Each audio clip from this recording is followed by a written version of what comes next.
Hello there. I just wanted to do a tutorial about how to dye your hair. I've been dyeing my hair for like 8 years by myself, and I normally always do my own hair. So it occurred to me that not everybody knows how to do hair or to dye their own hair. So I'm gonna make a tutorial. First, obviously, you need to buy hair dye. This is Revlon Color Silk, and it's like a really cheap hair dye. So if you're on a tight budget, this is a really good idea. It's only like $4 or $3. It's some like really ridiculously cheap price. So if you're on a budget, it's a really good idea. Obviously, there's like a lot of other brands, you know. If you use a reputable brand, you aren't gonna have any worries. I wouldn't suggest using dollar store brand. I've heard some like really bad stories about people who buy their hair stuff at like the Dollar Tree. So I wouldn't do that, but about as cheap as it comes is the Color Silk. So they have a lot of colors. Not everywhere carries them, but like Walmart carries it, so you can go there and get it. First thing you want to do is put a towel around your shoulders or put on an old t-shirt or something so that you don't ruin what you're wearing. Or you can just not wear a shirt if you don't mind getting it on your skin. And my hair is going to be interesting to do. My hair is blonde and pink at the moment. It's kind of blending together, and I have like a ton of roots because I bleached my hair like, I don't even know, like before summer, and it's September 7th now. So I bleached my hair that long ago. So I have some pretty intense roots. I don't know how well you can see. I have some pretty intense roots going on. But obviously this is going to eliminate it. And the only thing I've done was a couple weeks ago I put some pink streaks in my hair. So that's actually, my hair actually looks really good for having bleached it and not done any upkeep or anything. I was letting it kind of relax throughout the summer, and also it had that like sun kind of look, so I was able to get away with it in the summertime. Step number 2, open up your box, take everything out. This is a very simple set. There are definitely more complicating hair dyes, and if you have a question, just ask me because I've used basically everything. This is just the instructions. Read that if you aren't experienced with, you know, the type of hair dye you're using. Basically, after you've dyed your hair several times, you'll basically kind of know what you're doing. There's always going to be one of these, unless you're using a bleach set. There always is going to be one of these. You're going to pour this into here. You're going to cut the little tip, this little tip off. That way there's an opening. And then you're going to put your finger over this and you're going to shake it up, pointing away from your face. Shake it up for, I don't know, like 10 seconds, 15 seconds or something. In this set, this is the little conditioner thing, so you're not going to do anything with this. You can put it back in the box if you want to. You're not going to do anything with that until you go to rinse this out. So that's step 2. Alrighty. Now that you've got your gloves on and your hair dye mixed together, you're going to continue on. Cautionary thing about gloves like these, be careful. They're not like, you know, uber fancy, and I actually just teared mine, or ripped mine. That never happens, but you know, it always happens when you're trying to do something, make a video or whatever. So if you have longer hair, you're probably going to want to take a clip and section it, you know, like clip this part up and then, you know, work your way and like come down. If you straighten your hair, same concept. There's different ways to go about dyeing your hair. Since my hair is so short, I'm basically just going to start dyeing it. So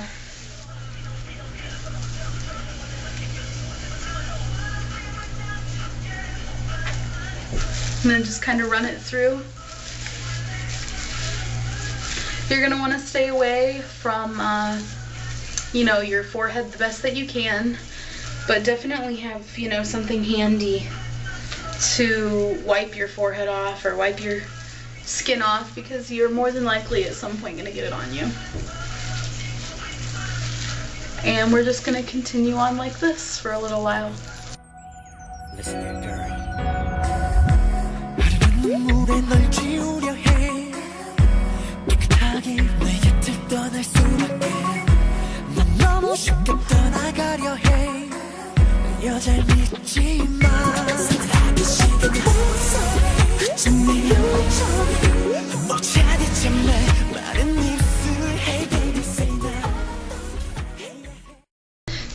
know, if you've never dyed your hair before, sometimes it scares people when they're putting in the dye that it looks a funky color.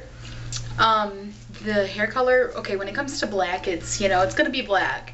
But a lot of times with the hair color, when you're putting it in, that's not the color it's gonna be. That's just the color the hair dye looks. Trying to think of colors that's really true with. It's really true with basically all hair colors. You're looking and you're like, purple? My hair's gonna be purple? It's not. It's just the hair dye. Also, as you put it in, it's gonna keep darkening. If you didn't notice, this was really light when I first started putting it in. And now as I go on, it's darkening. So that's good. That's what's supposed to happen.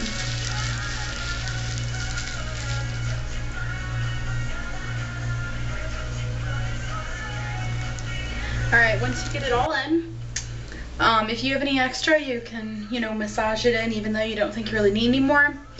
If not, I like to save a little bit just in case I missed a spot, which does occasionally happen, especially if it's the first time that you dyed your hair.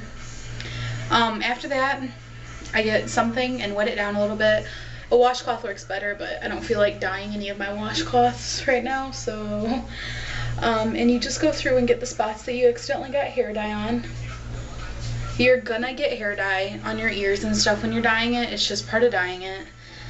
And even if you don't wipe it off soon enough and it stays, it'll come off within, you know, 1 or 2 showers probably. Maybe more, but not usually. Same thing with your forehead or anywhere else you may get it. You'd be surprised. You can basically get it anywhere on your body. I mean, if you're really not careful, you can get it all over the bathroom. So now you have your hair dye in, you just wait. There, on the hair dye thing, it'll say how long to leave it in for. I usually leave it in for closer towards the max time than the minimum, just because I like my hair to be vibrant, but you know, it's up to you. Leave it in less time for less of a color change and less of a vibrancy. Or if you're using a hair color that's really similar to your own, you don't really need to leave it in that long. If you're changing your hair drastically, leave it in a long time. If you want it really vibrant, or you want it to change as much as possible, leave it in a long time. So we will see you after we rinse it out. Okay, so I forgot to make a video after rinsing it out. My boyfriend came home like as I was getting in the shower to rinse it out. So it's the next day. It's like 8:30 in the morning. And this is what it looks like. I haven't done anything to it. It's my normal curly hair. But it turned out really nice. Obviously, I didn't miss any spots or anything like that, which I usually don't, but you know, like I said, once in a while it does happen. But it turned out really nice and I like it. This is a blue black if you want this actual color. I don't know how well you can see the blue in the camera, but yeah, so that's what it turned out like, and I think it looks really good.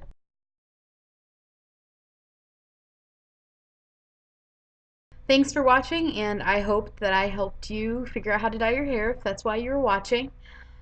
Stay tuned. I'm going to be getting extensions soon. If you didn't notice, my hair is really short. I used to have longer hair and I got it all cut off so that it would be fresh and none of it would be dead. So I'm going to be getting extensions, and I will make like a review of the extensions I get and kind of how to put them in, kind of a thing. They're going to be micro loop extensions, so if you're interested, subscribe or just kind of keep an eye on my channel because I'm going to be uploading that video really soon. I'm going to buy them like sometime next week, so stay tuned. 너 돌아올 수 있다니